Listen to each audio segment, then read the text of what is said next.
you threepence for it. I don't want. Sixpence. And now, sir, Ninepence. I don't want to sell it. I'll give you one last chance, Master Wheeler. Take it or leave it. I'll give you 1 shilling flat. I don't want to sell it for anything, so I want to keep it for myself. Then take it away with you, you filthy little slop. You're a dirty, selfish little gutter snipe, and I don't want to see your ugly mug round here again. Do you understand? Yes. Run along with you, then. Get away. Off it. And me what's been like a father to him. I say, would you give me a shilling for it? Why, do you think you can get it? You watch.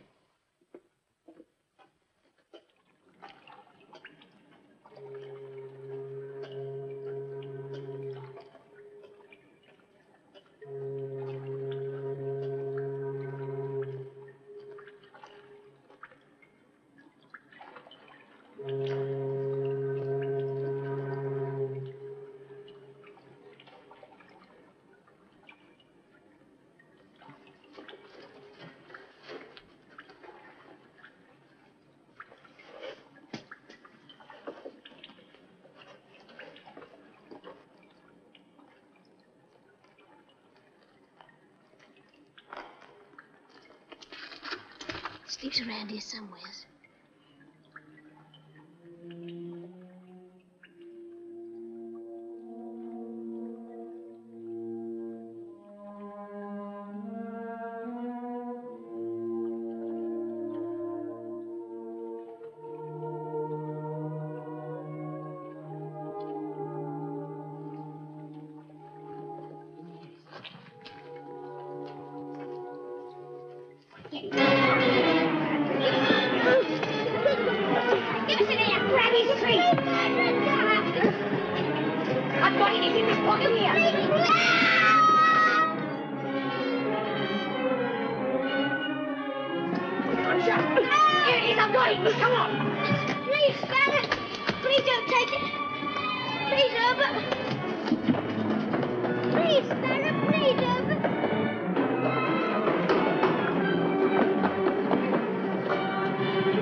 What's all this about, I ain't got nothing, Governor. I never took your picture. He took it for that, Governor. He does. Hey, stow it all, will you?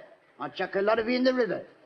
Now then, what's it all about, eh? He swiped me picture while I was asleep. What picture? Where is it? Here. Ah, you rascal. No! Hey, boy! Hey, sir. Come out of that at once, you hear me? I can't swim, sir. Huh? You swim?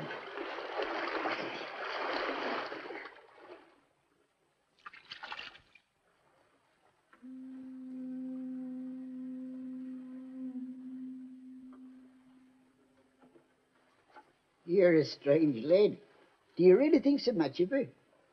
Yes, sir. I suppose so, sir. Well, there ain't many as likes her these days, you know, shutting herself up like a nun, as you might say, in that blinking, blooming castle. What's the good of her to England now, they say? And what's the matter with her anyway? Mourning a dead husband for 15 years. Is she balmy? Is she? No, matey. It's just that she's an old lady, that's all. An old lady with a crown of sorrow on her head. And her heart, well, her heart just ain't in anything no more. You know what I used to call her, don't you? What? The mother of England. That's right, the mother of all England. As if we was all her children, see? Millions and millions of blinking, blooming kids for her to worry herself about. Poor old gal. She looks like a mother. Well, after 9 babies, that ain't surprising. Or did you mean your own mother? No, I ain't got no mother. Who looks after you, Dad?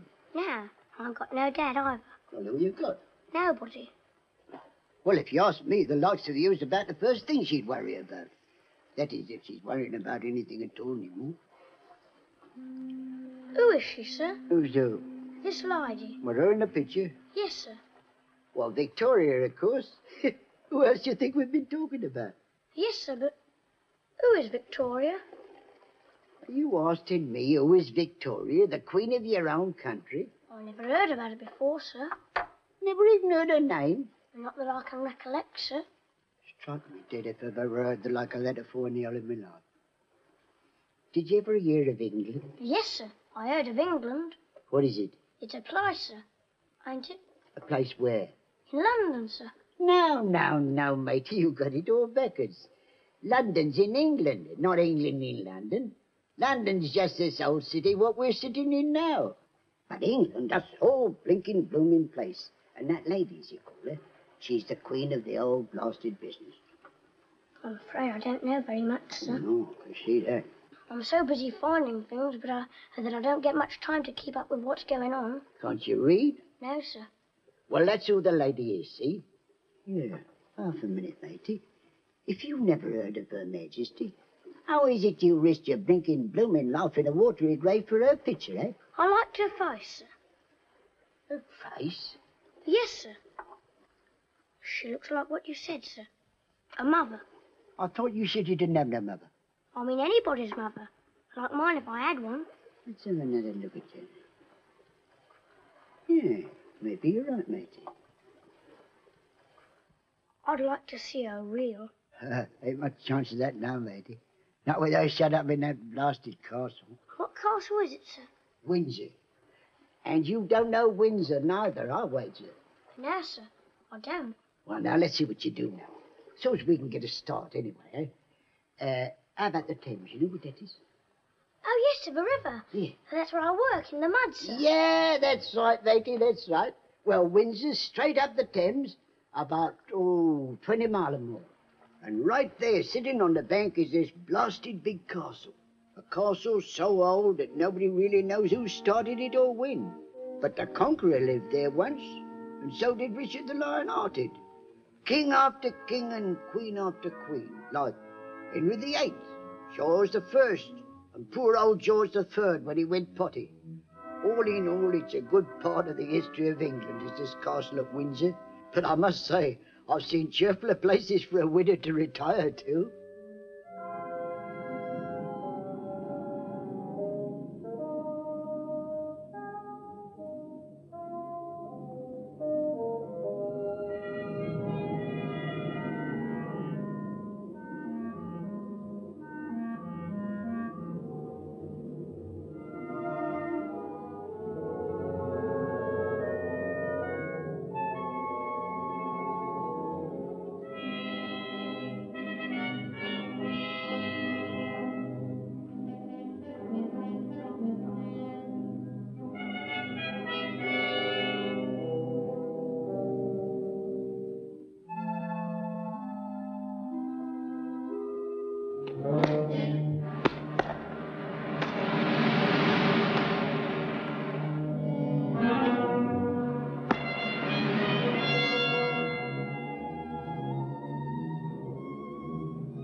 Orphan.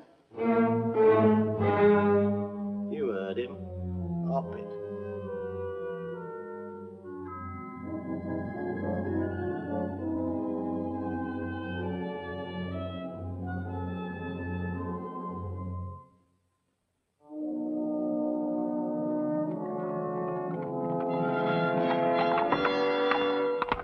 Oh, who goes there? The Prime Minister, Mr. Disraeli.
Yes? Brown is here to see you, sir. Mr. Brown, the Highlander. There can scarcely be any question of that, sir.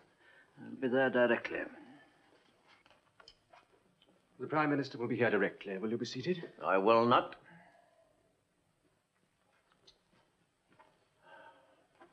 How do you do, Mr. Brown? I'm happy to see you again. Are you presentable to see her now? What do you think? I was thinking it's a good job the Prime Ministers didn't have to wear the kilt. I agree with you, Mr. Brown. My business here is much too serious for that sort of comedy. How is Her Majesty, and what is her humor this week? Oh, same as it's been for years. Does she show no inclination whatever to come out of this rather unhealthy seclusion? Is that what you're here for? The subject may arise. And you're wasting your time. On some things, she's as sensible as you could ask, but with that, she's as stubborn as an old mule. May I remind you, sir, that you're speaking of Her Majesty the Queen? If you're ready, we'll go now, sir. After you, sir. Mr. Disraeli? Yes. Oh, yes. That man's drunk, sir. Only moderately. Would he dare to go into Her Majesty's presence in that condition? Condition being more or less permanent, I don't see how else he could manage it. And she tolerated it. Mr. Brown Hammond is a legacy from the dead. He was Prince Albert's friend as well as servant. His widow not only tolerates, she cherishes such legacies, however thirsty. You coming? Lead on, sir.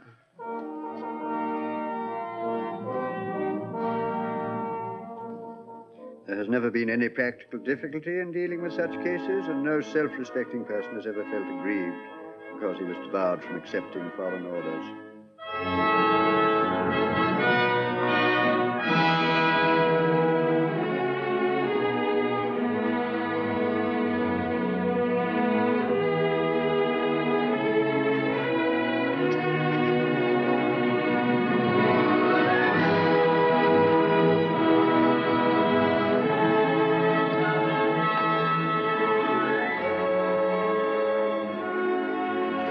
Mr. Disraeli, ma'am.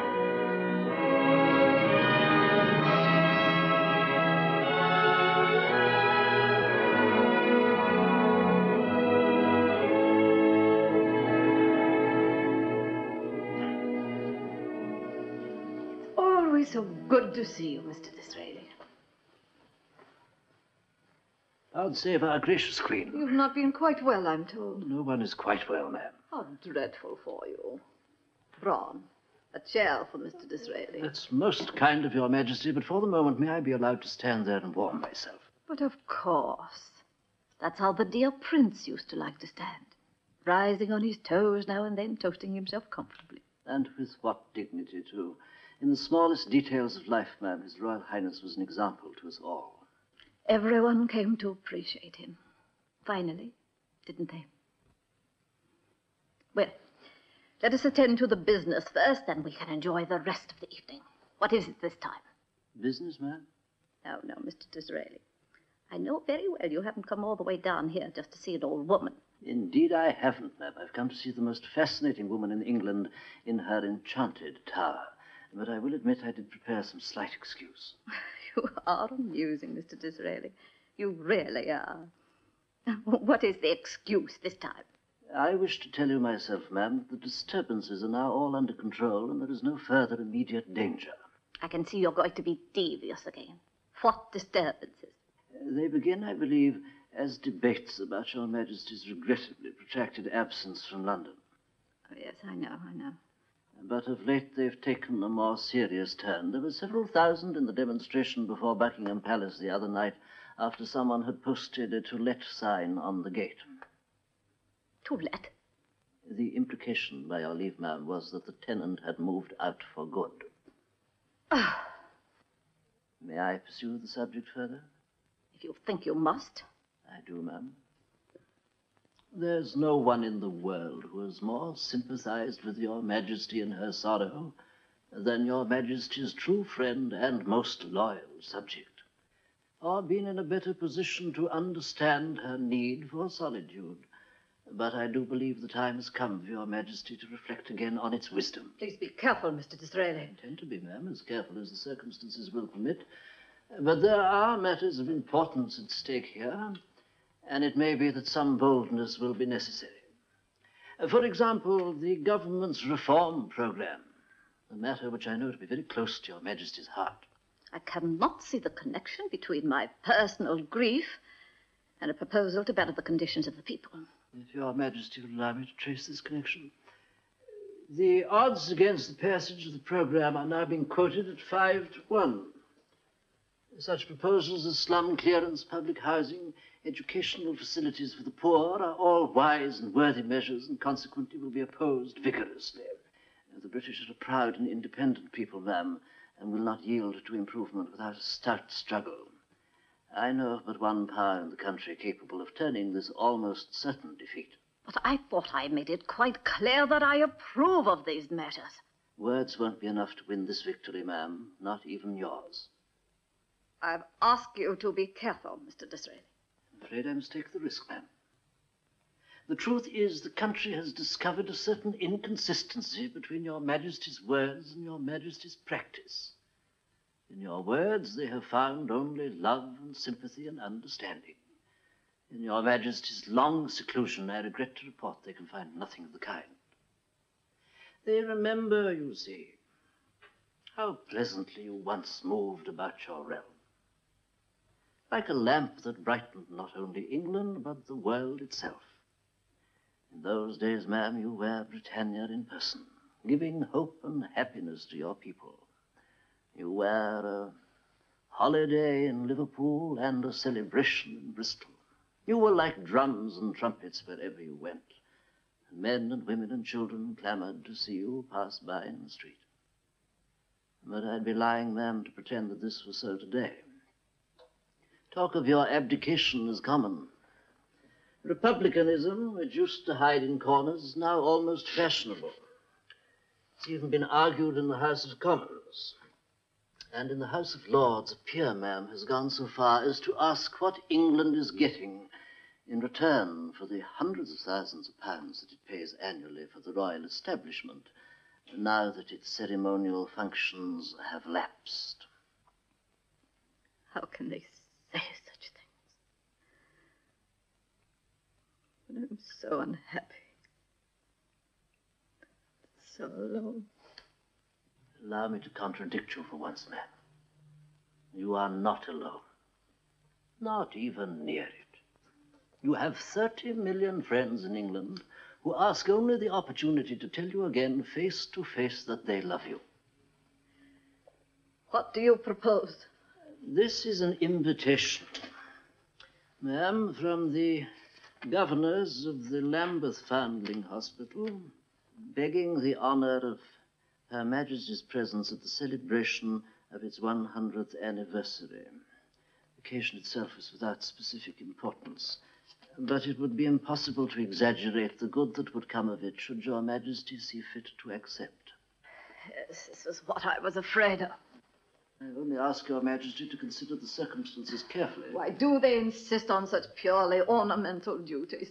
In a sense, ma'am, the flag is also purely ornamental.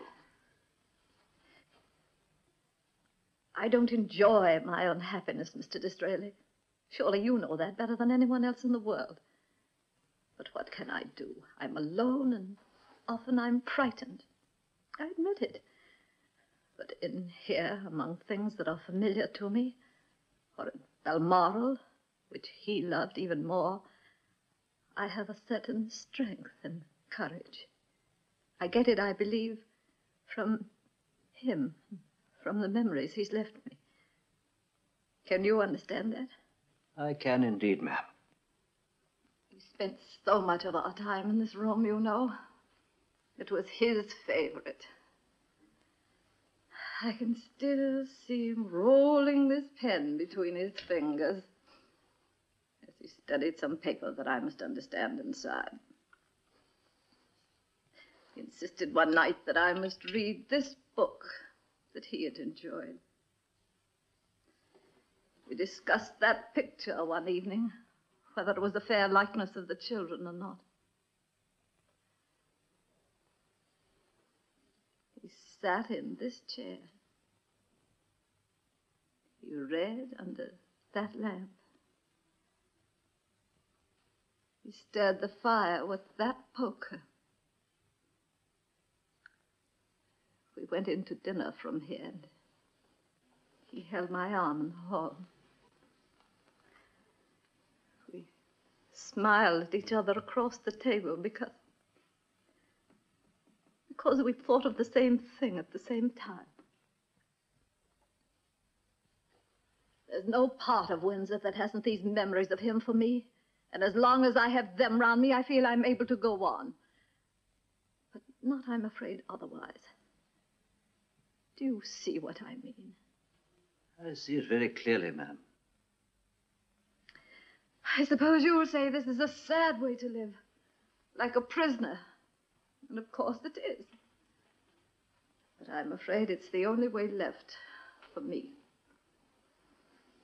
You'll forgive me, ma'am, but I'd be greatly surprised if these memories of His Royal Highness didn't remind you also that you are still Britain's sovereign.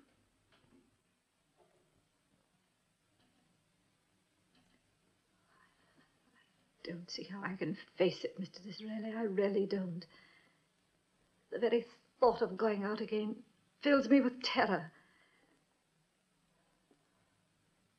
But if you really consider it of such great importance, I'll try to find the courage to do it. Thank you, my most gracious queen. Now, if you'll excuse me.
The garden moon, the black, black night is flown. Come into the garden moon,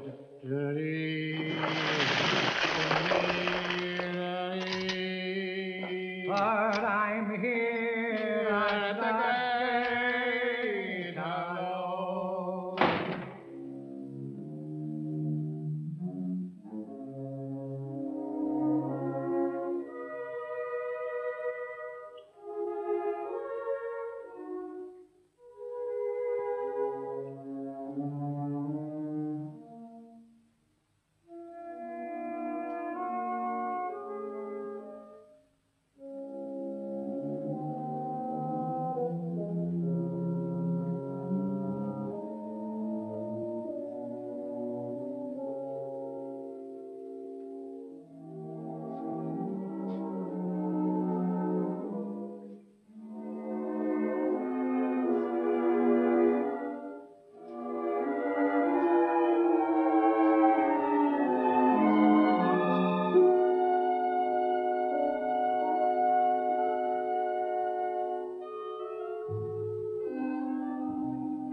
You shouldn't be here. What do you want? Did you know your mother was here? No, when did she get here? Just a few moments ago to see the Queen. Have you said anything to her about us? No. Why? I know I should have told you before. I've been hoping for a chance to talk to you. The truth is, I wrote a letter to her father. Someone's coming. I'll see you later.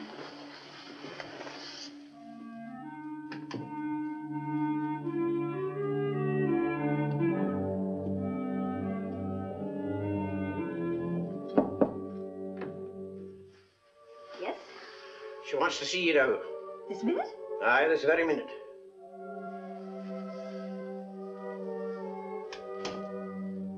Is my mother with Her Majesty? Aye, she is, Mum.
Now, we haven't much time before dinner, Emily, so please answer simply.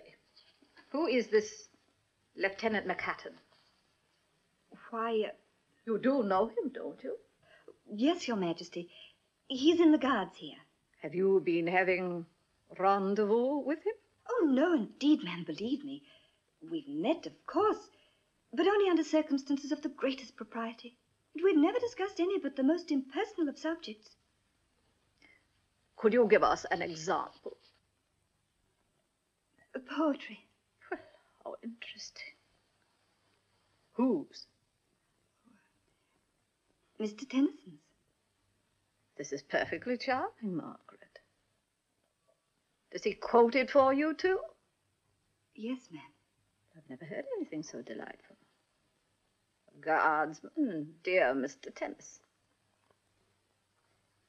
When did this recital take place, my dear? During the day or in the evening?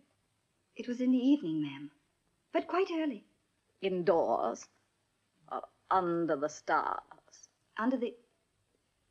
It was out of doors, ma'am. How appropriate. Do you recall the poem you thought he did most effectively? I'm afraid I can't at the moment, ma'am. Second best.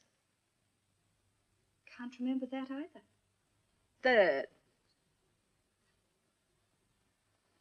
Well, such idle moments do slip the mind so easily. But if that's all it is, you couldn't possibly have given him the right to ask for your hand in marriage, could you? My hand? Oh, but he didn't. He couldn't have. I know him so slightly. May I, Your Majesty? By all means, Margaret.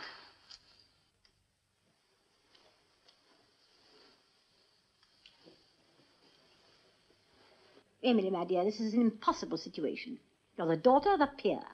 You're a maid of honor in Her Majesty's household. You have the opportunity, yes, and the obligation to make a marriage of distinction. You cannot throw these considerations away on an utter nobody. He's not a nobody. He's less than a nobody. He's a clergyman's son. In a situation like this, Emily, there can be but one solution. Whatever the young man's suitability or lack of it, your mother always knows what's best. So for her sake, and for your own good, I'm going to forbid your seeing him again. Forbid? But that's not fair, Your Majesty. Emily. Emily's upset, I fear. I beg Your Majesty's pardon. The obvious solution, of course, is to remove him. Send him away at once. Send him away where, ma'am? Out of England, anyway. To India, perhaps. But that's not fair either. Punishing him on my account. Emily, you must control yourself. But it's not fair, Your Majesty. I don't mean to be rude, but it's not a crime to ask for my hand in marriage. This is not the Middle Ages, and Your Majesty is not an absolute monarch. I am, believe me, ma'am, your loyal subject. But I'm also a free-born adult, and I shall marry as I wish and not as I'm told. Go to your room, miss, and remain there. I beg Your Majesty's pardon. Pray to God to forgive you.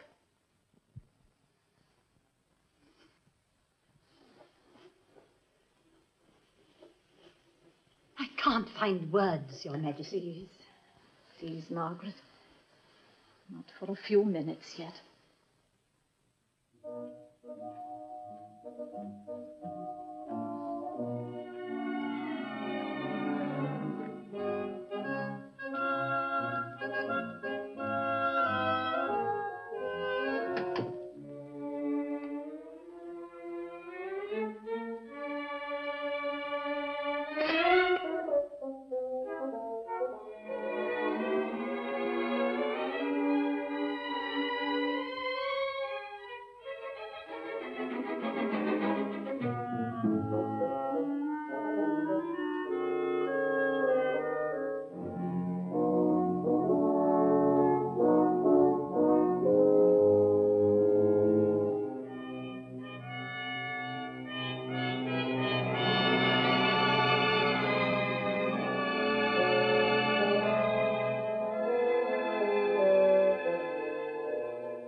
Candle grease on the carpet. Remove it. Yes, sir. Pure carelessness on somebody's part. Yes, sir. Who moved this? I'm sure I don't know, sir. Someday I may write a book on what I've had to go through in my position. Yes, sir.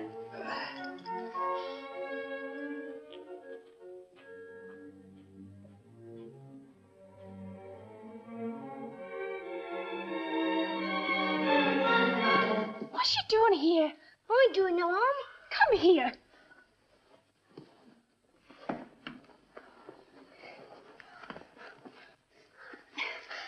Are you daft? Do you want to run into the guard? I ain't done nothing, honest I ain't. What are you? A tradesman's boy? Yes, Mum. Well, if you ain't the bold one, getting yourself into her dining room, a dirty little nipper like you. But let me see if it's possible to get you out of here.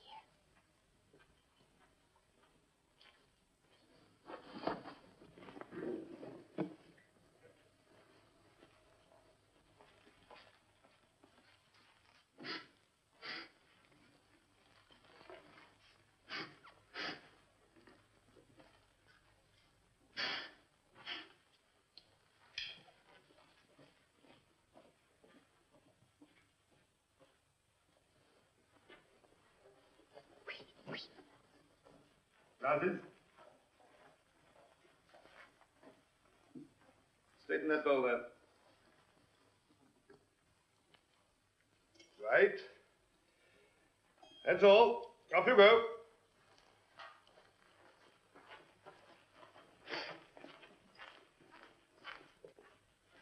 What about you, girl? Aren't you finished yet? Another moment, sir. I won't be a moment. Well, you can't stay here all night, you know.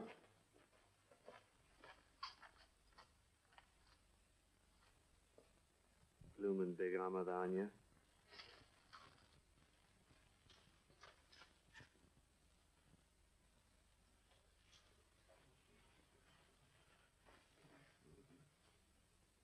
Aha, Miss Noonan.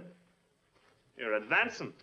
I hadn't seen you in this room before. Hi yourself, Mr. Slattery. And may I ask what it's got to do with you, whether I'm advancing or not? You're not particularly sociable this evening. Not while I'm about me duties. Under other circumstances, maybe? Told you I can't talk to you now. It'll have to be soon, mind. For I have great plans. I may not be with you much longer. Ah, such an important man he is. You doubt me courage? Then just cast your eye in this direction for a moment, me girl. Slattery! Would we have to burn us all alive? I was only practicing to show you how easy it would be. Practicing? Oh, well, the saints preserve us. And is it mad the loony is entirely? Mad? To burn down Windsor Castle? No, no, girl, but a job that would warm many a cold heart in Ireland this night. Those are hanging words you've uttered. And how do you think you'd look with your long neck stretched by a rope? Would I be the first to risk his neck in an English sloop for Ireland's sake? Ah, no, Slattery, not you, me lad. You'd burn down no castle in 100 years. Oh, no? Then perhaps you didn't note how simple it'd be. Just a little bit here.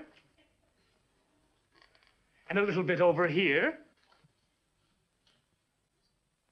And a little bit under here. And a bit here. Flaming Patrick, what is it? Oh, no, you don't, me bucko. Oh, don't hurt him, Slattery, please. I ain't done nothing, Governor, honest Ah, and so it's nothing, is it, to be hiding under Her Majesty's own table? Leave him alone. He's only a baby. What do you mean? A sneak under her own dining table and you taking his part? Is it your own brat, then? Miss Noonan, if you please. That did it, me girl. That did it completely. Now we'll see what Mr. Naseby has to say about the matter. Well, if I were you, Mr. Burn-me-down Castles, I'd think twice before carrying tales to Mr. Naseby about this lad. And him after taking in every hanging word that came out of your mouth not a moment since. He didn't. Did you? Yes. Merciful heaven preserve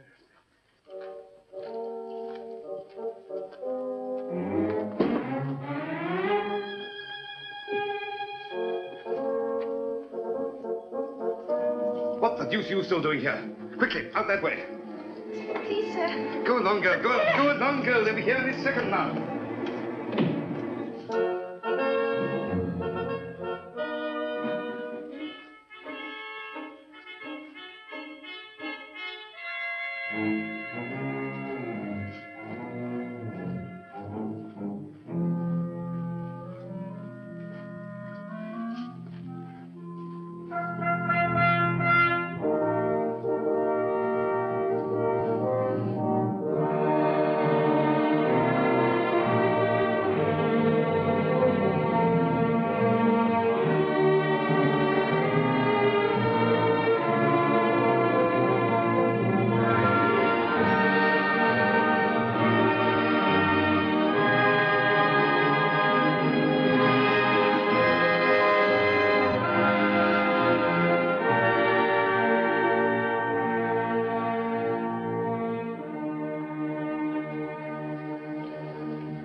His Royal Highness was always so fond of travel.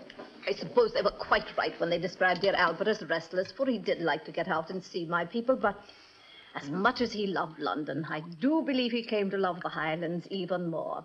He loved their dress, their customs, even their bagpipes. I remember once at Balmoral with...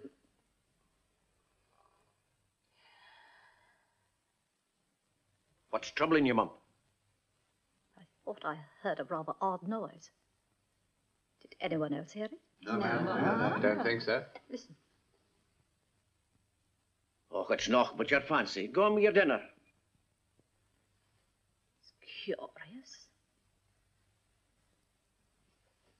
Where was I? You were telling them about the pipes? Oh, yes. Yes. They do play so often, you know. First about breakfast time, then during the morning, again at luncheon, now and then in the afternoon, before dinner, all during dinner. Then after dinner, they have... You didn't hear it then? No, I didn't hear anything. Oh, what did it sound like? Like heavy breathing. Naseby, have you got the asthma? Either heavy breathing or, though it seems quite impossible, snoring. Snoring? Listen. There is someone else in this room.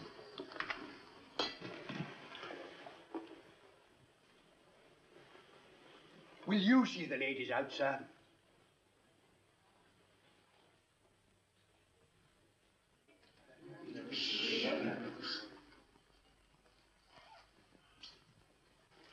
There.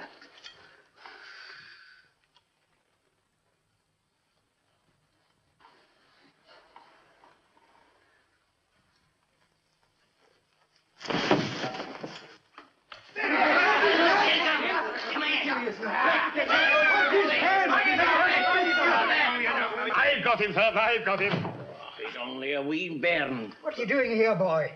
Good heavens, he reeks. He does indeed, sir. Well, get him out of here. He's fouling up the whole room. Yes, sir. I'll have him washed immediately. Well, Wannabe, was you let me go, you big fat pig? You ain't got no right to wash me.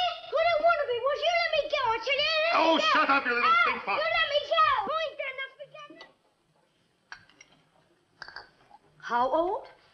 Not yet 10, I should say, ma'am. You mean it was only a child? Only a wee tot about the size of my thumb. How strange. Now, they're investigating him now to see he's not at the head of some vast and dreadful plot. Oh, is that what they think? They have their responsibilities too, of course. Aye, who knows? Maybe he's armed with a pea shooter. In other words, there are still flaws in the beautiful picture of universal love you painted for me this evening. What's the matter with you, woman? Did your own bairns never get into mischief? Mischief indeed. Who knows what the boy's intentions were? And I, for one, cannot forget that there have already been 6 attempts on Her dear Majesty's life. I'm under no delusions that my popularity is, or ever was, unanimous. But the older I grow, the less concern I have for the emotions of a crowd. It no longer matters a rap to me whether those demonstrations you mentioned were out of affection or the purest hatred. They were not out of affection, perhaps, but certainly not out of hatred, ma'am. At the worst, it was resentment. The resentment of a people deprived of someone they loved.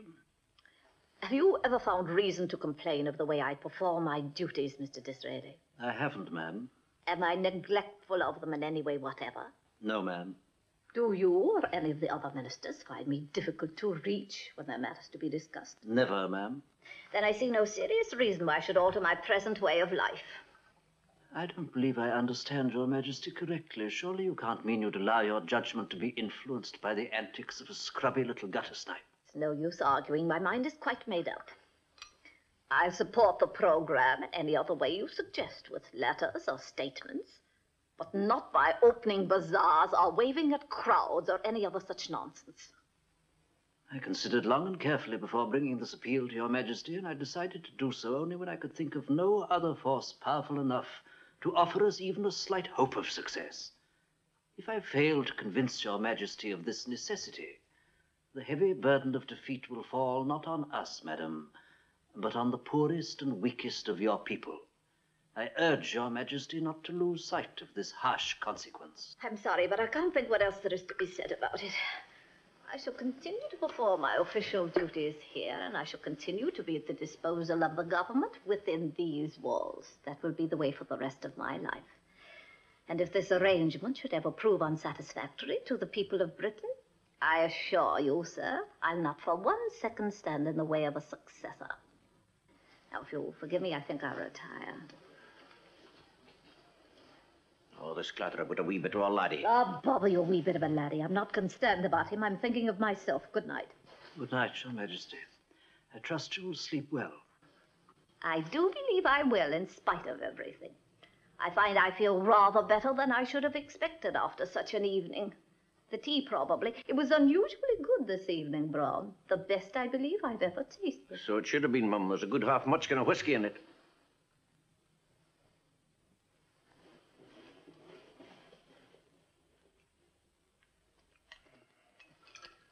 There you are. What did I tell you? Stubborn as an old mule. Ah, Mr. Brown, what power of expression there is in a limited vocabulary.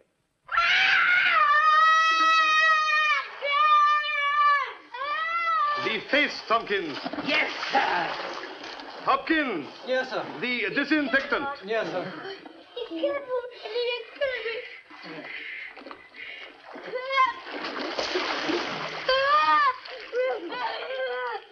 and Hold him, immovable.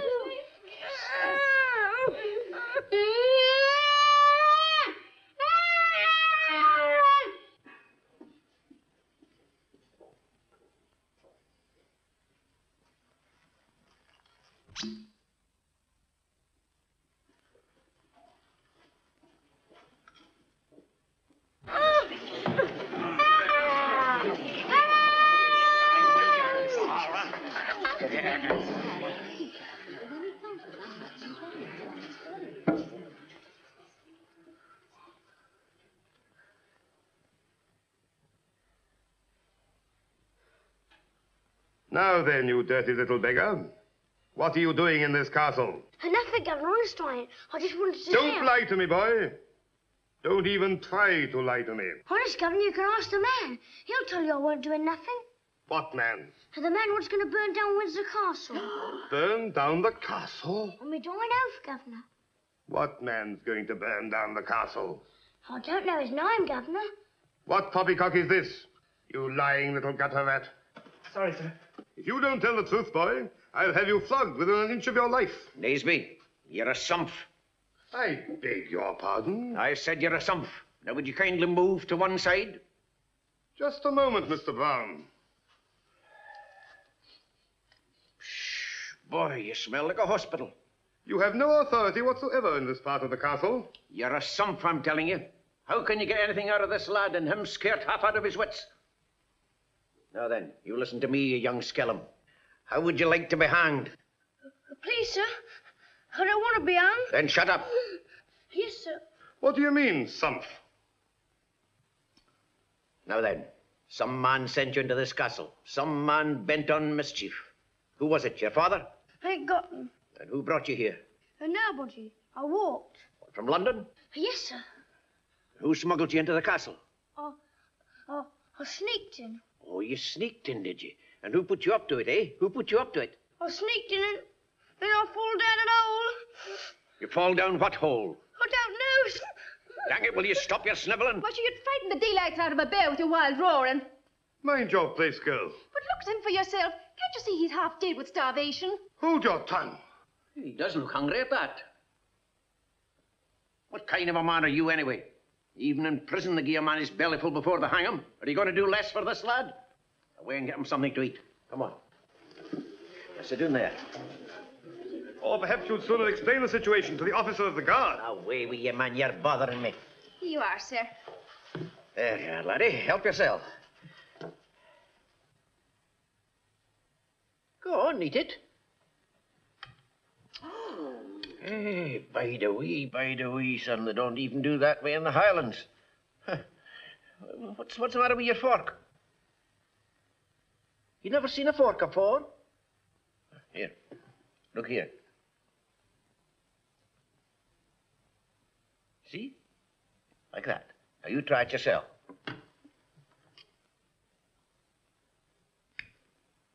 That's it. Now stick it in your gob. What you doing with all that meat in your mouth? Can you no swallow? Ah, that's it. Now, try it again.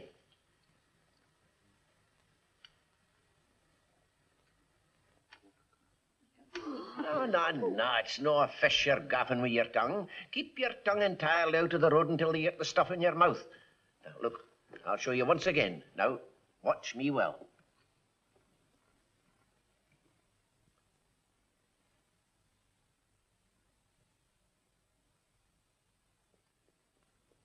See?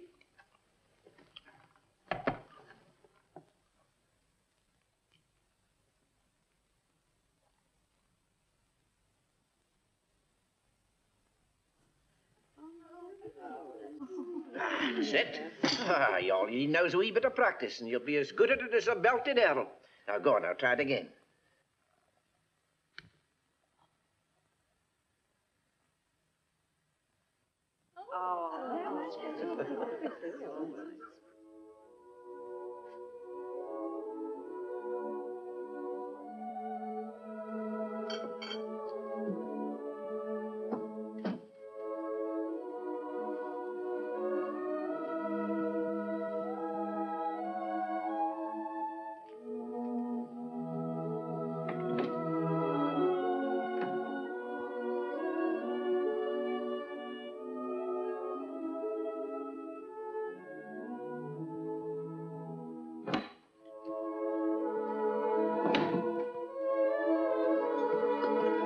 Mr. McHatton. Not now, please. But you're the officer of the day, aren't you, sir? No, I'm not. I'm off duty now. Please come, sir. Her Majesty's life may still be in danger.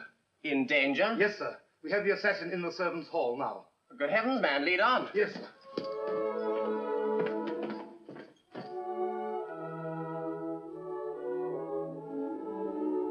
Charles? Charles?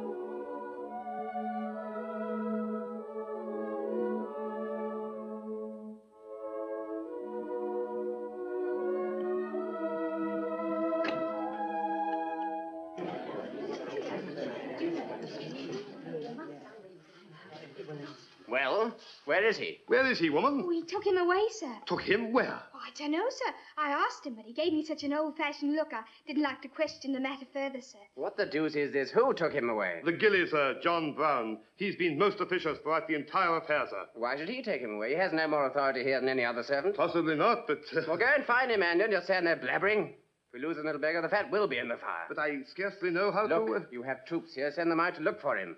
Yes, sir. What a good idea. Now, attention, everybody. Brown and the boy are somewhere in the castle. They must be found immediately. I order you to disperse and seek them out. Forward! Yes, and look lively about it, too. Yes, sir. Scots Dundead. Yes, sir. Indeed, sir.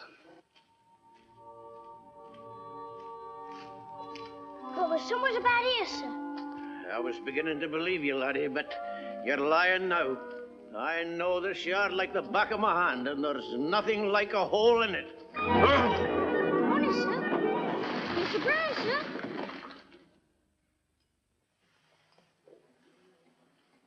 Go on. And I just walked about the hall, sir.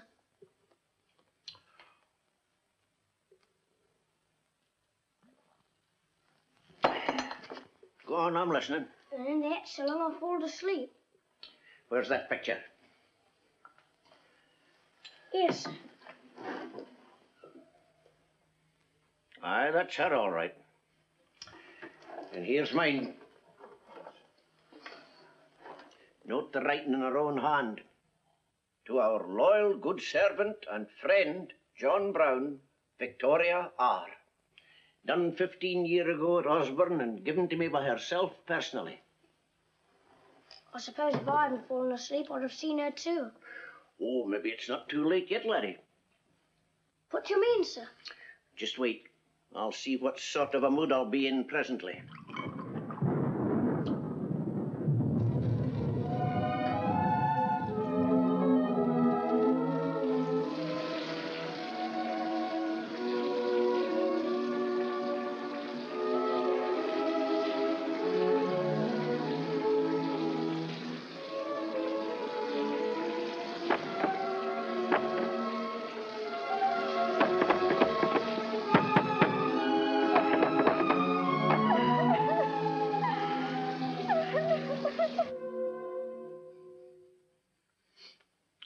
Would you really like to see it, Oh, yes, sir. But I wouldn't like to get into any more trouble, sir. How'd you like to meet her face to face and tell her your own story in your own simple words, eh? Well, I don't know now, sir. Maybe I'll be too scared. Scared? What's there to be scared of? She's just a wee old woman. Aye, and a very nice old woman at that. Besides, you're with me, laddie. Oh, sure, it's all right, sir. What? You're a bit sozzled, ain't you, sir? Sozzled? Yes, sir. You've been in the bottle a bit, you know. Only enough to keep off infection, laddie.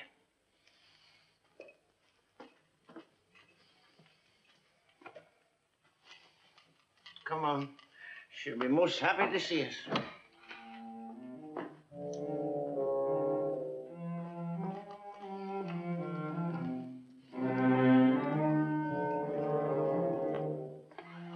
It's a rule of life you may very well remember yourself, laddie. Never neglect your health. Come on.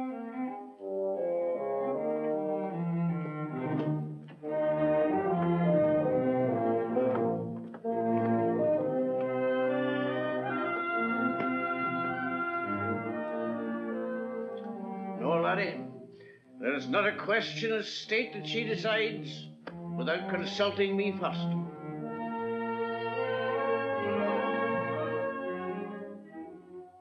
Did you see him yourself? Yes, Your Majesty. What did he look like to you? Very bold, Your Majesty. Very bold indeed. Some say he's not a boy at all. They say he's a midget, a small midget, claiming to be a boy. Did he look like a midget to you? I don't know, Mum. I see so few midgets. Will that be all, Mum? That's all. Good night, Ross. Good night, Your Majesty. Thank you, Ross.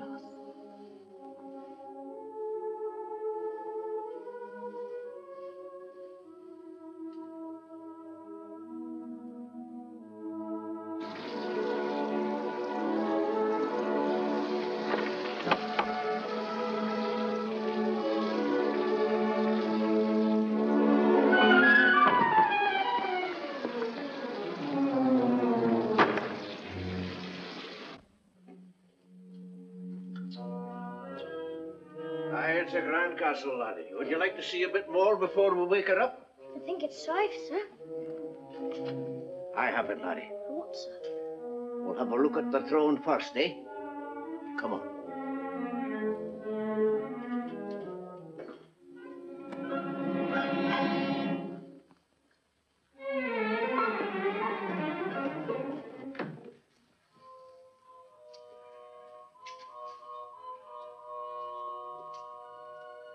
This is where we keep all the relics of the famous victories we won.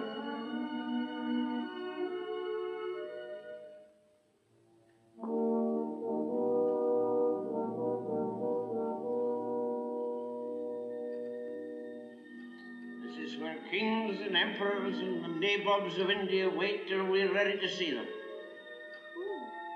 Come on.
Ivory and gold, with rubies and emeralds and moonstones from all the treasure houses of India. To Her Majesty, laddie.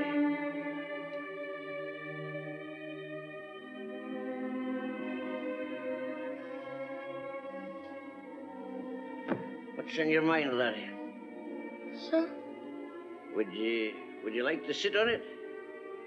Do you think I dare, sir? Why not? All them daft page boys is I sitting on it when there's nobody there to watch 'em. Climb up, laddie, climb up. And mind you don't dirty the cushions with your feet. Come on.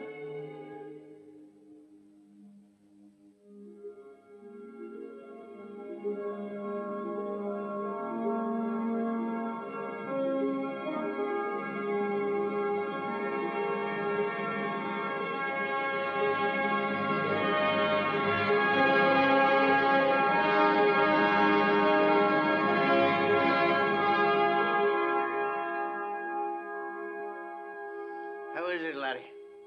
You feel like a king now? No, sir. But it's a rare feeling, sir. A rare feeling. Maybe that's it. Maybe that's what it is. A young king. A boy king conferring the honor of knighthood on the grandest captain in his whole army. Home from the war with news of victory. God blimey, Governor. Down from there, you filthy little beggar. Oh, who goes there? Stand aside, Brown. I want that boy. Oh, you do you? And aren't you the bold soldier laying siege to a bit of a laddie with your trusty warriors? Oh, she'll give you a medal for this, no doubt. I tell you to stand aside, Brown. And I tell you to... Rush, is the whole castle to come down in the snow? I warned you, Brown. What's that I see in the distance? A troop of cavalry? Come down here, boy. Stay where you are, boy. You don't come down until I tell you. He's drunk. Drunk as a lord. Yeah? Then shame on you for it. Shame on the Queen's soldier that goes about his duties sozzled to the gills. Shame on the uniform. For the third and last time, Brown, I order you to stand aside. And I accept the challenge, my toy hero. I stand like a rock. Come down from there, Mr. Brown. Who's that? Come down from there and hand over the boy to the lieutenant. I won't go. I'm staying with Mr. Brown. You can't make me go with him. Get him. I won't go. Take your looks if you're ready. Just one moment. Where is he? You let me go until you always done it. You let me go until you always done it. Help out. You take your looks around, Mr. Brown. Help out. Yes, Yes, sir. Mr. Brown will be obliged if you will see him to his quarters. Yes, sir. Oh, leave him alone. He's all right. He's all right. There's no hurt to anybody at all. There's no hurt to anybody. Don't touch anybody at all. He's just a wee lad. You'll not touch anybody.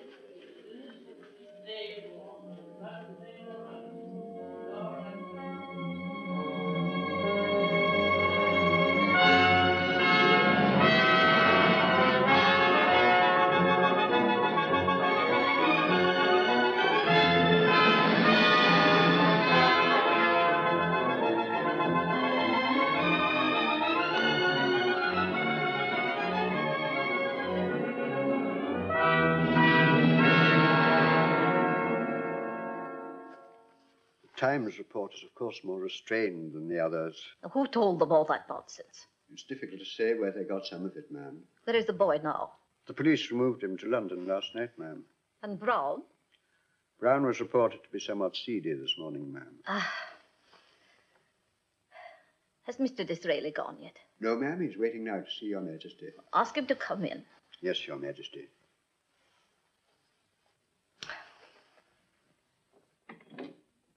Mr. Disraeli. Thank you, General. Your Majesty. Have you seen the Times? I have, ma'am. I could wring that wretched boy's neck.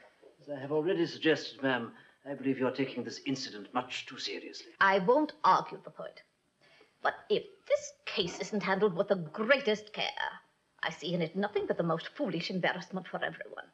No matter what the boy's purposes were, he's still a child. And that'll be enough to arouse any amount of maudlin emotion.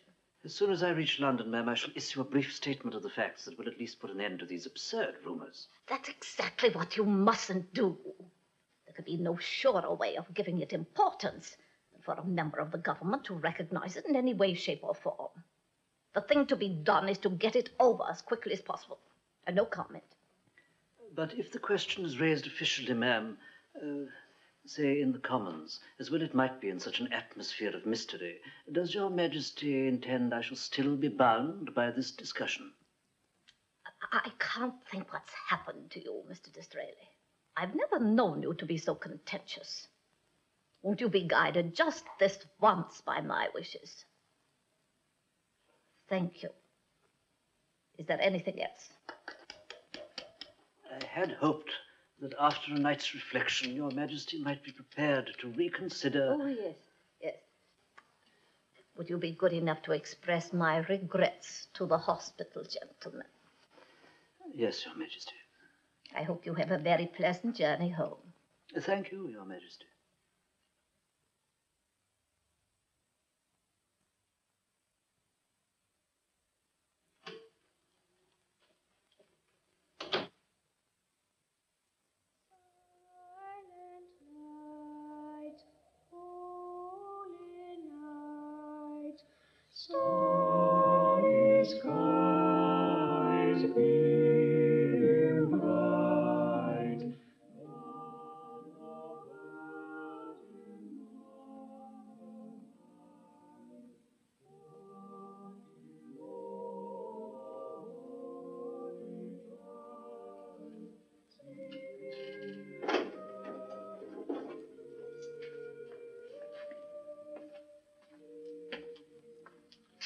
Merry Christmas, Wheeler. Thank you, sir, and the same to you. During these examinations, you mentioned the following persons as being friends and acquaintances who could vouch for your character and testify to your good behavior. Ben Fox, Tosher. Mrs. Feeney, hurdy-gurdy woman, Trafalgar Square. Iron George, swag barrow man. 2 mudlarks named Sparrow and Herbert. Hooker Morgan, dredger. And Mrs. Dawkins, housewife. Yes, sir. Come with me.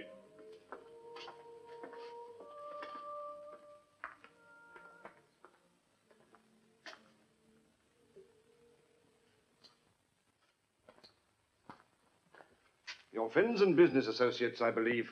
Oh, hello, Sparrow. Look at his new dads. Shut your trap. You know this boy? I ain't never seen him before in my life, Governor. Oh, but Sparrow, I'm Wheeler. What? Well, you know me. Go on, you're lying. This boy says he knows you people and that you know him. What about you? Never clapped my blinkers on him before. Swelt me. Never heard of him. It's the first time I've seen him. Yeah, what do you bring me here for? I never got to know him. I know. You're certain now? Yeah. Oh, Oh, but I'm Wheeler. Wheeler? Who's Wheeler? Never heard of Wheeler. Who's Wheeler? That's all. Take them away. Sparrow. Come along there. Move along. Go on. Outside. Oh, but Sparrow is my friend. Go on, right the way through. What's he say that for? Go and catch him. Ask him again. Sparrow, Sparrow. Come on there, come on. Oh, what'd you say that for, Sparrow? What do you want to put the covers on me for? I didn't do it, Sparrow, on my dying oath. What they got you for? I sneaked into Windsor Castle. Windsor Castle? Why's the cops? They'll tell you. I sat on the throne, too. What'd you do that for? Because I want to see the Queen, but she's killed. Who's killed? The Queen, that's who. Who says she's killed? The murderers, I tell you. They done her in. When? Yesterday, I heard. Oh, what they do her in for? What do you think? Because she's rich, ain't she? Hooker Morgan said they got 60 bob off her, and jewels too. How'd they do it? Bashed her head in. Right? You're a liar. I ain't never seen you before in my life.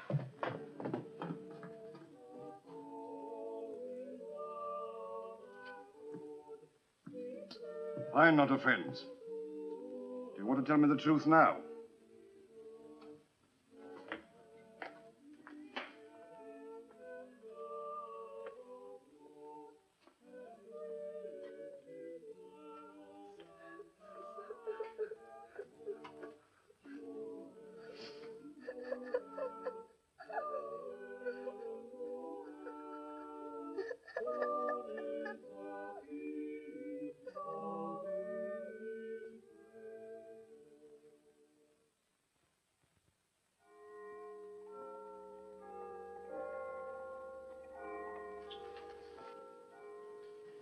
Have you seen this, sir?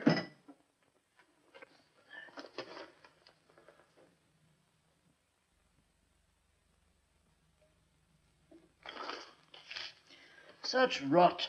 Are you certain, sir? Not a trace of Irish in it, so far as I can see. Then if I were you, sir, I'd avoid the Commons as much as possible for the next few days. Why?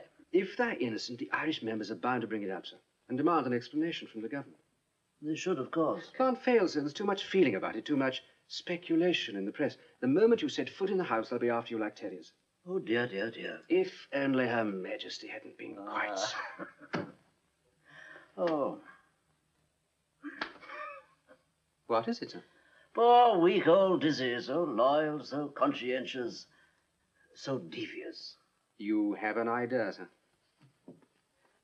What was the name of that young guards officer in the throne room? McHatton, I believe you said, sir? I should like to have a word with him.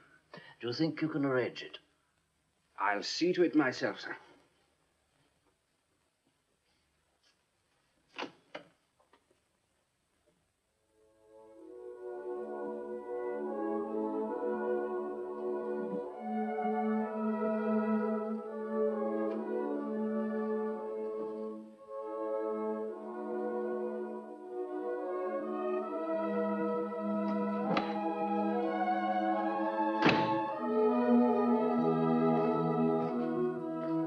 Mr. McHatton? Yes? Are you on duty now? No, I'm not. Then will you come with me, sir? No, sir, I have a very important engagement. The Prime Minister wishes to see you. The Prime Minister? Yes. Where is he? In London. If you'll come with me, I have a carriage ready.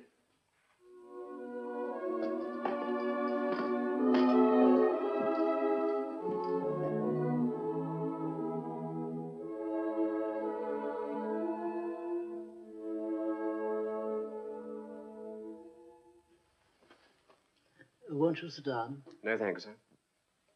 Mr. McHatton, you were present at the first police investigation of young Wheeler, weren't you? I was, sir. What did you make of him? I think you'd do better to ask the police about that, sir. I don't believe so. I'm afraid the police intelligence is much too fair and honest to cope with the mind of a child. It's the same with the guards, sir. They'd give 5 battle honors if this boy were 20 years older and 3 feet taller. Mr. McHatton, I should like to know everything you saw, everything you heard, everything you thought about the boy that night. I'll try, sir. Take this down, every word of it. Yes, sir. Well, sir, the question of... Where on earth did you get such a cold? There was a draft in my room, ma'am. You poor child. Thank you. I've been worried about you, my dear. I've ordered your young man transferred to India, but with promotion, a captaincy. So at least his army career won't suffer. But I must confess, I don't feel at all happy about it. If he's gone, ma'am, there's nothing else to be said. But I trust you understand I'm unable to treat the matter lightly. But I promise your Majesty I shall never die of a broken heart. Your private opinion, of course, being that I'm a meddlesome old woman who should keep her nose out of young people's affairs. Oh, please, your Majesty, I beg you not to think such a thing. I thought that once about my own mother. I was in love with a young soldier, too. Very much in love indeed. But I was a queen and not allowed to be in love with a young officer. I was not expected to love anyone but a prince. And I remember thinking that nowhere in the world could there be a prince as fine and handsome as that young officer. I've no idea now where he is or what he's doing. But it did seem then that my heart would surely break. And who knows that it wouldn't have, if at precisely that time I hadn't met my cousin Albert. I forgot that young soldier completely. Not only did my heart never break, but a month later I couldn't even remember exactly what he looked like. You think it'd be like that with me, ma'am? Well, I don't know. I can't say. In spite of my manner at times, being queen doesn't make me omniscient. But perhaps another young man will come along for you someday, one even more attractive than this one. And then you'll remember him only as I remember mine, vaguely. Perhaps, ma'am. Besides, I know you wouldn't want to distress your mother. No, indeed, ma'am. On the other hand, Margaret is an uncommonly insensitive woman. Is she, ma'am? Oh, quite. And also, I can't believe you're ever likely to find another like my dear Albert. Thank you, Your Majesty. Not at all, my dear.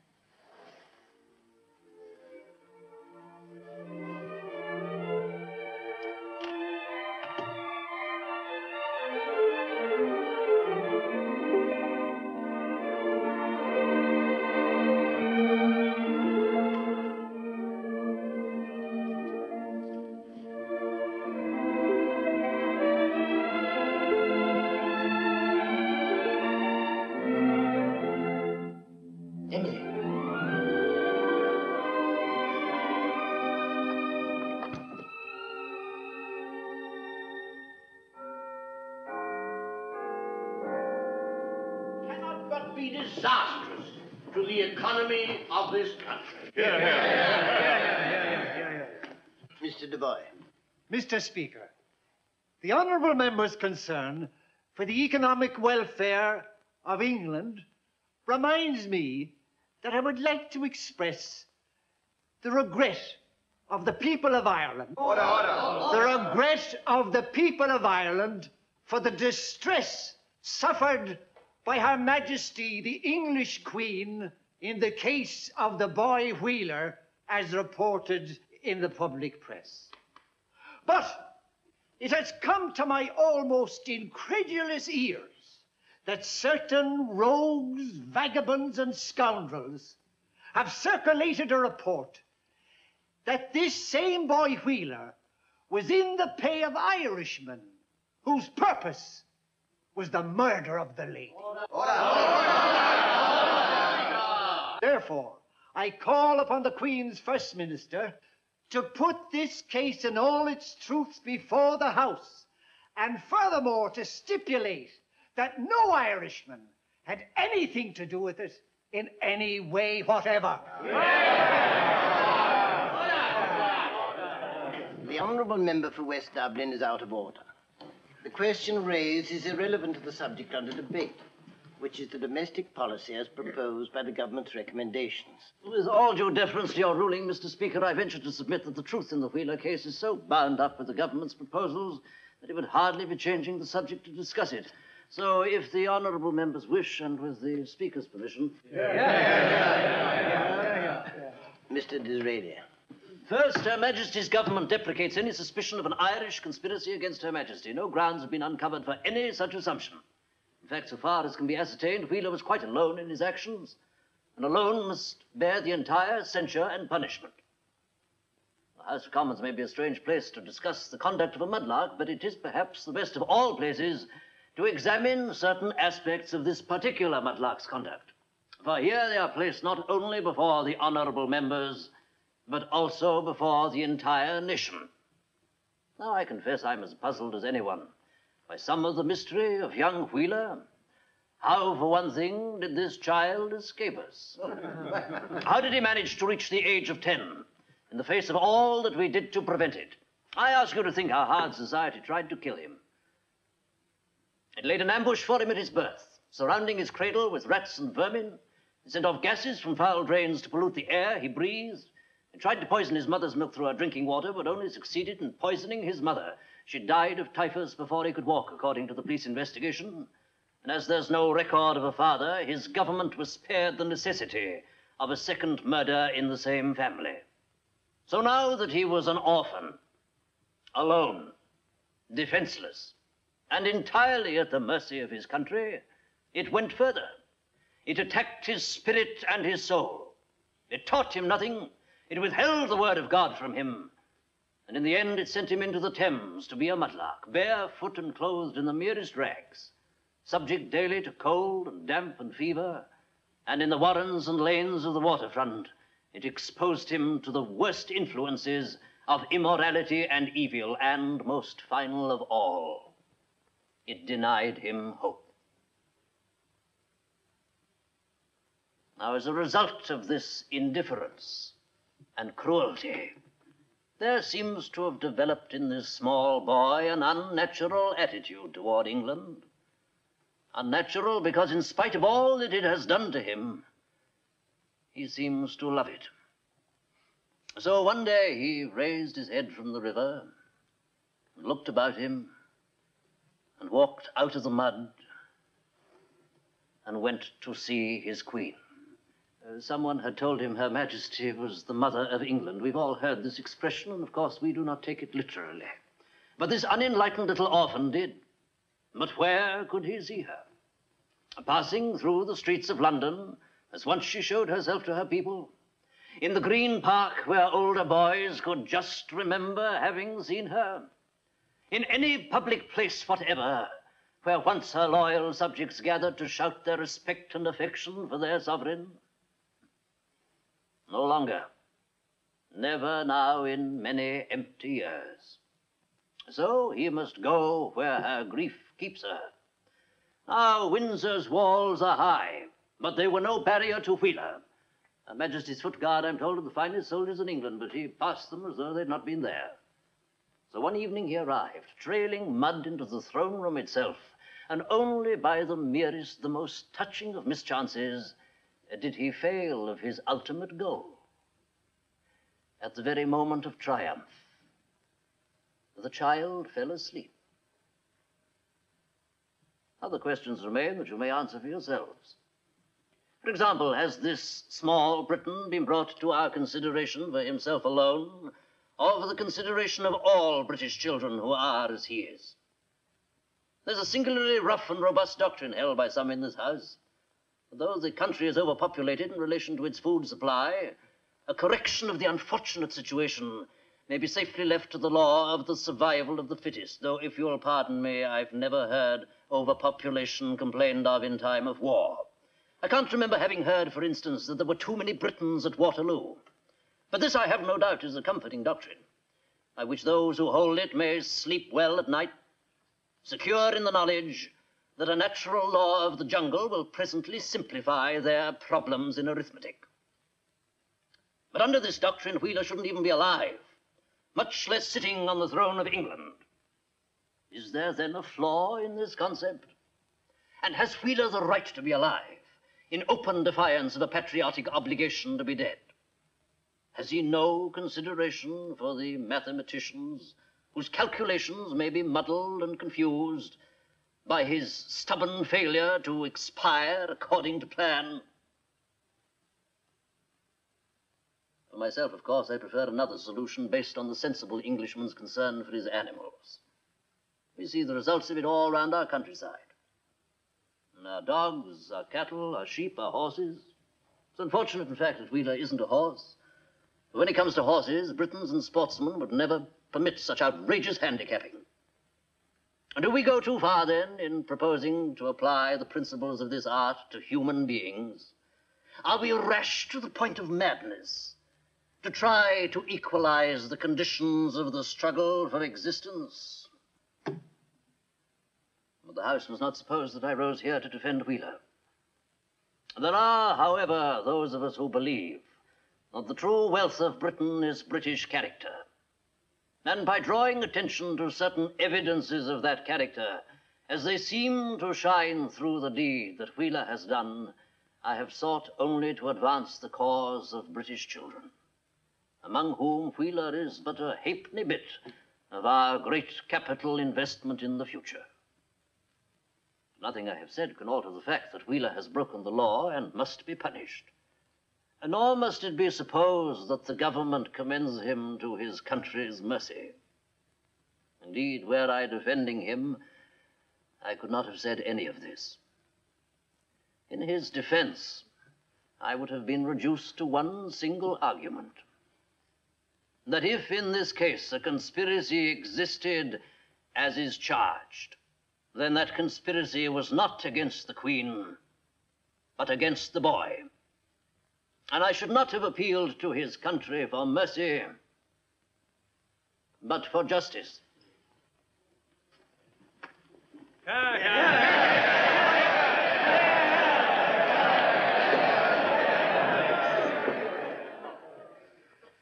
The members' response to this was, I believe, overwhelming.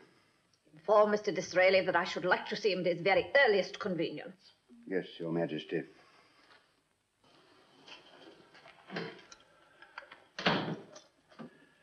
There was an old woman that lived in a shoe. He spoke as if I were personally responsible for the boy's position.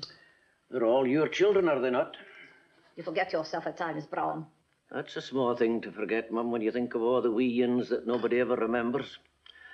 The poor laddie working in the coal pit, the wee chimney sweep choking in the dark, the starveling mudlark without a home. That will do, Brown. But they're all your brood, Mum. I said that will do, Brown. Aye, Mum.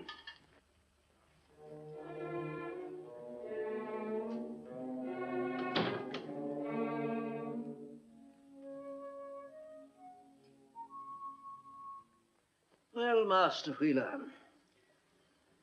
this is not to say that you didn't do wrong, but there were, we realize, mitigating circumstances. We have made these arrangements for your care and schooling to compensate for the way we have neglected you in the past, and also as a form of thanks for the part you have played in our efforts to bring certain matters to the country's attention. Now, if you'll go along with Mr. Broom, sir. Mr. Broom and Mr. Didbit, sir. Mr. Didbit, I'm sure that you will find life a pleasanter experience than it has been in the past. We'll take very good care of him, sir. He'll love it in Devonshire, sir. Goodbye, Master Wheeler, and good luck to you. You're a lively lad, and I shouldn't be at all surprised if England heard from you again someday. I just wanted to see her, sir. That's all. No, I know, my boy, and I'm very sorry. Now, you can't have everything, you know. You're a very lucky lad as it is. Come along.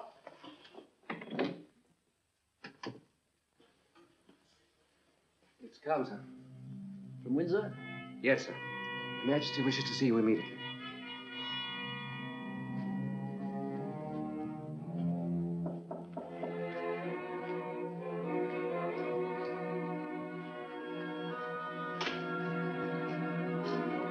Mr. Disraeli, Mum.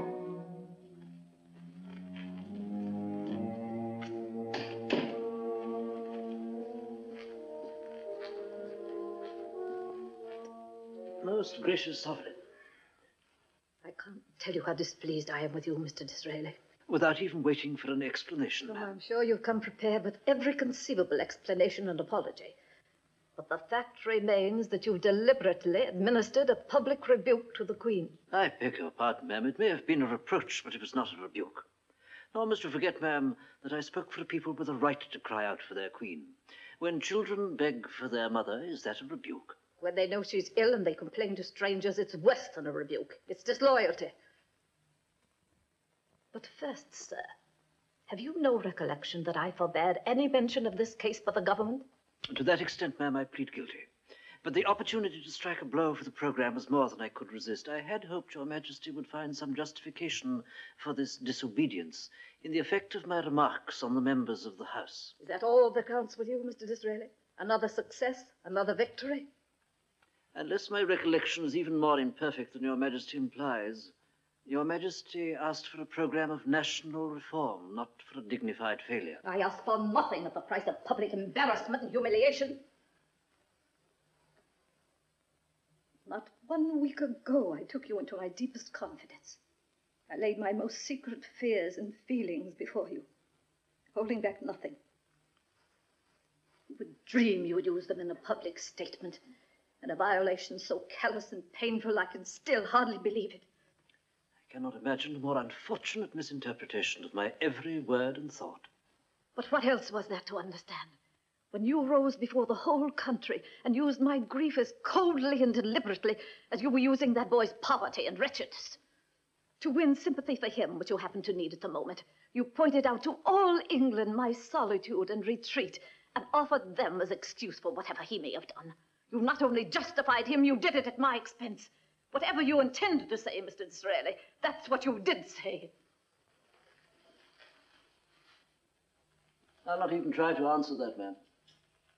I will only repeat that I was entrusted with a programme of measures for the betterment of your Majesty's people. When I encounter opposition in such a case, I conceive it to be my duty to destroy that opposition through any means available, short of the actually dishonourable. If I do not always observe the strictest Marquis of Queensberry rules in such a fight, it is because I have been in politics a long time and know that nothing can be won with a minuet. However, I did it. I have now brought your Majesty's programme into clear sight of victory, when a week ago there were few willing to wager a farthing on its chances. Now, to paraphrase one far wiser than myself, if the method of this accomplishment is not held to be satisfactory, I assure your Majesty I'll not stand for 1 second in the way of a successor.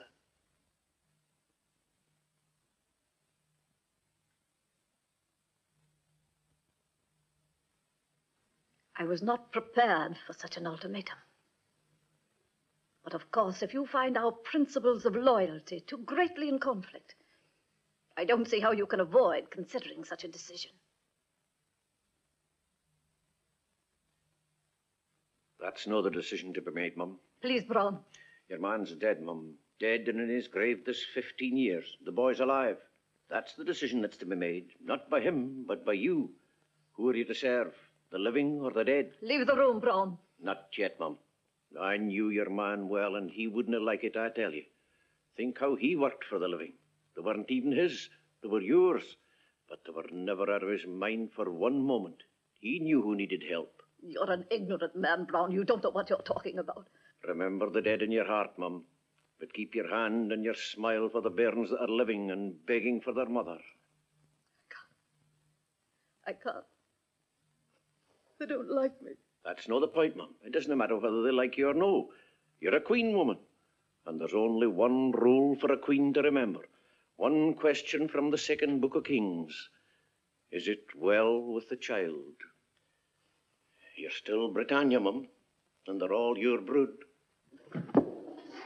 What was that? I did again, Mum.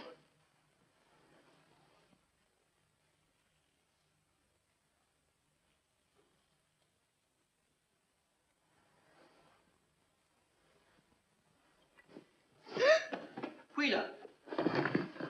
How do you do it, laddie? Are you wee mousy?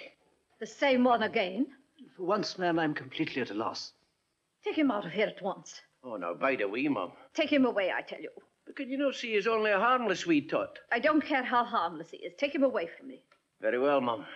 If your Majesty could bring herself to overlook a certain simple directness in this young man's approach, I believe that a word or two with him would reassure your Majesty of the devotion of at least one of her subjects.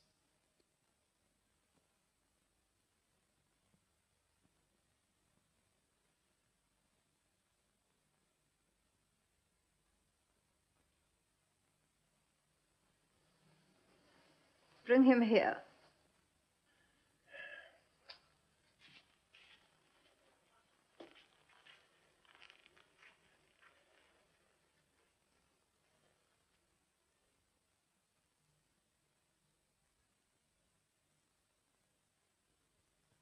Wheeler, is it? Yes, Mum. What is that, your first or your last name? Just Wheeler, Mum, that's all. You're a very naughty boy, Wheeler. Yes, Mum.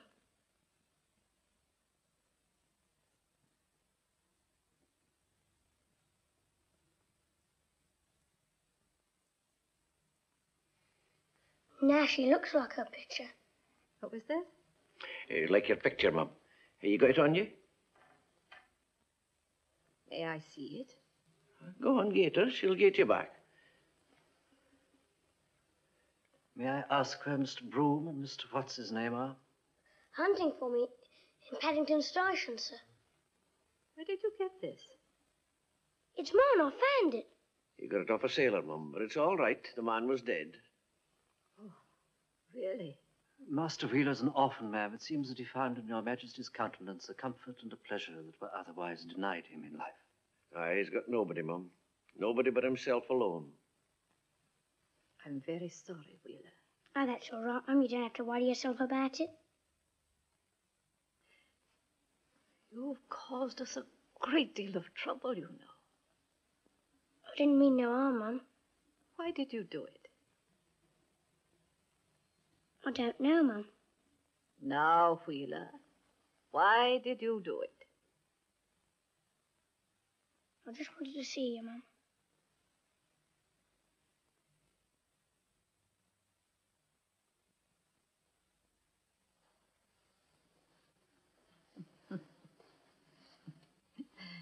You're a little jackanapes, I'm afraid.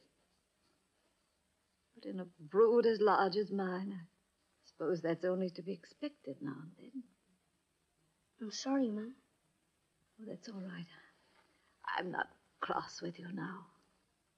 Thank you, Mum. Thank you, Wheeler. Is that all, Mum? I suppose so. Come on, son.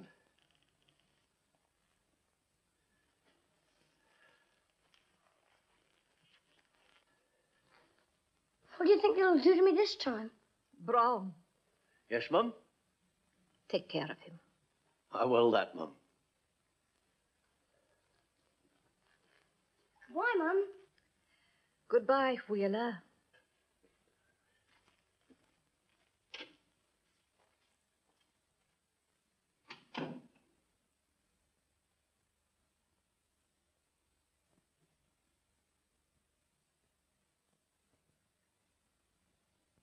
Have you answered the hospital gentleman yet? Not yet, ma'am.